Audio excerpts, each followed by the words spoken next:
یہ رکھا ہے کہ آپ نے اگر کوئی غلطی کی تو آپ کو اس کی سزا ملے گی، ملے جی جی اور کوئی قانون ایسا نہیں ہے جو آپ نے غلطی کی، وہ غلطی ثابت ہو گئی، آپ نے مان لی اور آپ کو وہ سزا کے بغیر جانے دے۔ جی لیکن اللہ رب العزت کا قانون جو ہے وہ کیسا،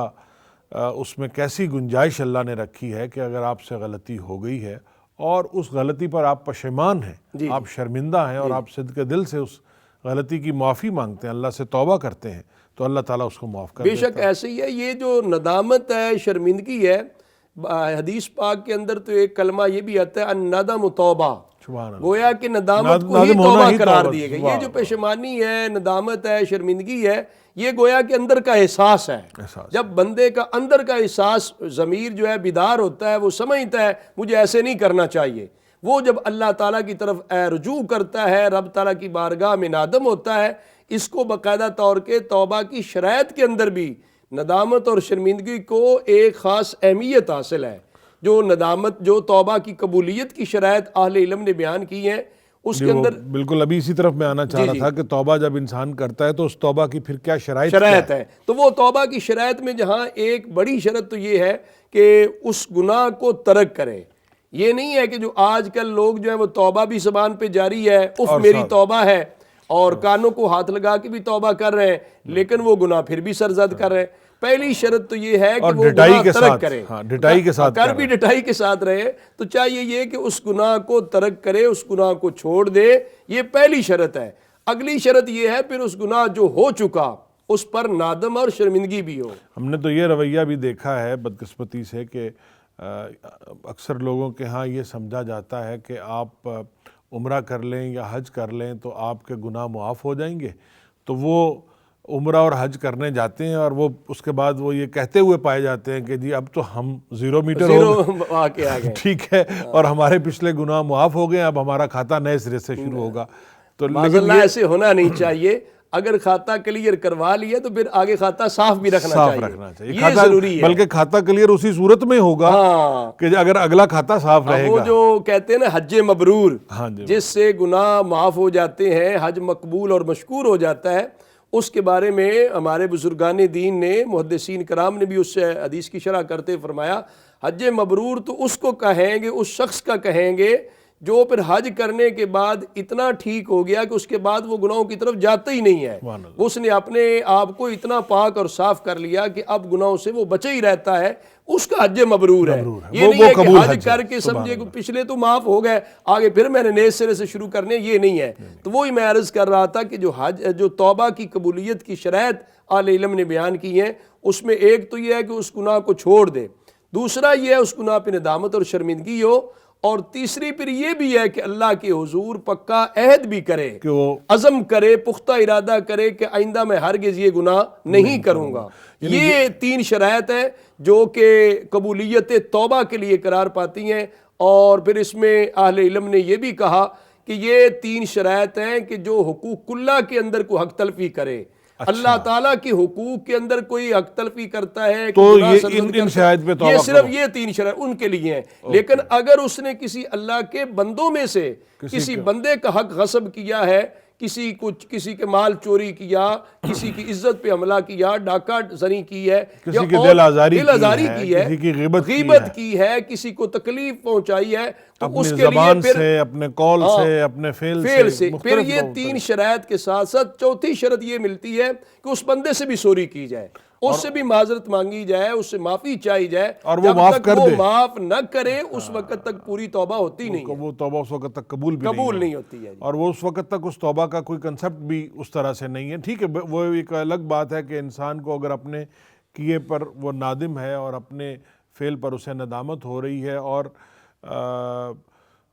جس شخص کی اس نے دل آزاری کی ہے وہ اگر اسے معاف نہیں کر رہا، لیکن وہ شخص دل سے اپنے عمل پر نادم ہے، تو پھر یہ معاملہ اللہ کے سپرد، پھر معاملہ یہ بنے گا کہ پھر اللہ تعالیٰ کے حضور وہ دعا کرے، اور اس کی قبولیت کے کچھ اسباب ہیں، کوئی صدقہ خیرات کرے، کچھ اور اچھے اعمال کرے، اللہ کی مخلوق کے ساتھ محبت والے رویے رکھے اور اللہ سے دعا کرے کہ رب ذوالجلال اس شخص کے دل میں میرے لیے معافی کا کوئی رحم کا پہلو پیدا فرما دے، پھر اللہ تبارک و تعالیٰ کی حضور عرض کرے کہ اس کو توفیق دے دے کہ وہ اس کو معاف کر دے۔ یہ اللہ تبارک و تعالیٰ اپنے کرم سے پھر ایسے فرما دے۔ کچھ تو حقوق العباد جو ہے وہ معاملات سے متعلق ہے نا، جو آپ کے دوسروں کے ساتھ ہے، جی جی، لیکن کچھ جو حقوق العباد جیسے اولاد کا اور والدین کا ایک دوسرے کے اوپر حق ہے، میاں بیوی کا ایک دوسرے کے اوپر حق ہے، یا قریبی رشتہ داروں عزیزوں کا، بہن بھائیوں کا، جس کو صلہ رحمی کے زمرے میں بھی لایا جا سکتا ہے، تو اس میں ضروری نہیں ہے کہ آپ نے کسی کا دل ہی دکھایا ہو یا کوئی بات کی ہو، اس میں تو آپ نے اگر کسی کے حق میں کوئی حق تلفی کی ہے جی جی، تو وہ بھی معافی اس گناہ کے زمرے میں آئے گی، اور اس کے لیے بھی آپ کو توبہ اور معافی اور اس کے لیے توبہ اور معافی تب بھی جو خاص راتیں اور خاص ایام اور رمضان المبارک اتنے رحمتوں برکتوں والے مہینے اور رحمتوں برکتوں والی راتوں کے اندر جہاں ہر ایک کے لیے معافی ہو جاتی ہے،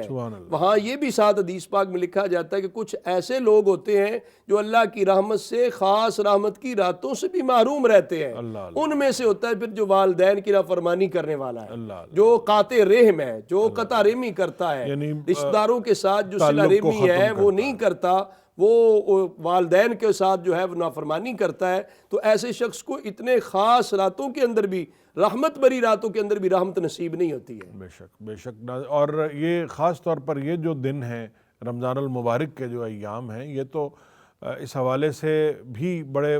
محترم اور مقدس ہیں کہ اس میں اللہ کی رحمت ویسے ہی جوش پر رحمت عام ہے، تب بھی تو حدیث پاک میں کہا گیا نا کہ جسے رمضان المبارک کا مہینہ نصیب ہے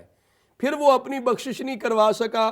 تو اس سے بڑا تو محروم کوئی نہیں ہے۔ نبی کریم صلی اللہ علیہ وسلم کے سامنے جبریل علیہ السلام نے آ کر کہا کہ وہ شخص ہلاک ہو جائے، تباہ و برباد ہو جائے جسے رمضان المبارک میں نصیب ہوا ہے پھر بھی وہ بخشش نہیں حاصل کر سکا۔ اسی طرح اپنے والدین نصیب ہوئے ہیں اور والدین کی خدمت کر کے وہ نہیں مطلب ہے بخشش حاصل کر سکا، وہ بھی محروم آدمی ہے۔ اور رسول اکرم صلی اللہ علیہ وسلم جو رحمت للعالمین ہیں، ان کی ذات گرامی کا ذکر مبارک ہے اور یہ فیض یاب نہیں ہوا، آقا حضور کی بارگاہ میں درود و سلام نہیں پیش کر سکا۔ اتنی مہربان ذات اور کریم ذات جس رب تعالیٰ نے رحمت للعالمین بنایا ہے، ان کا ذکر مبارک ہو رہا ہے تو اس کو ضرور اس سے فیض یاب ہونا چاہیے۔ تو جو اتنے رحمت والے لمحات رمضان المبارک کے جس کو نصیب ہے، اگر پھر بھی وہ اپنی توبہ کر کے اللہ کے حضور معافی کا خواستگار نہیں بنتا تو اس سے بڑی محرومی کوئی نہیں۔ بلکہ یہ کہا جاتا ہے کہ توبہ بھی ایک توفیق ہی کا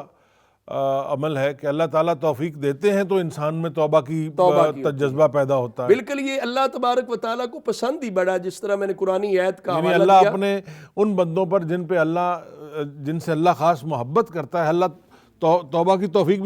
بھی ان لوگوں کو دیتا ہے۔ ان اللہ یحب التوابین، بے شک اللہ تعالیٰ توبہ کرنے والوں کو پسند کرتا ہے، محبت رکھتا ہے۔ تو اللہ کے حضور جب لوگ توبہ کرتے ہیں تو رب ذوالجلال کو بڑے محبوب ہوتے ہیں اس توبہ کے ذریعے۔ تو جو قرب خداوندی کے درجات ہیں، جو صوفیاء کرام نے مدارج اور قرب خداوندی کے مراتب مقرر کیے، ان کے اندر توبہ جو ہے یہ بہت بڑا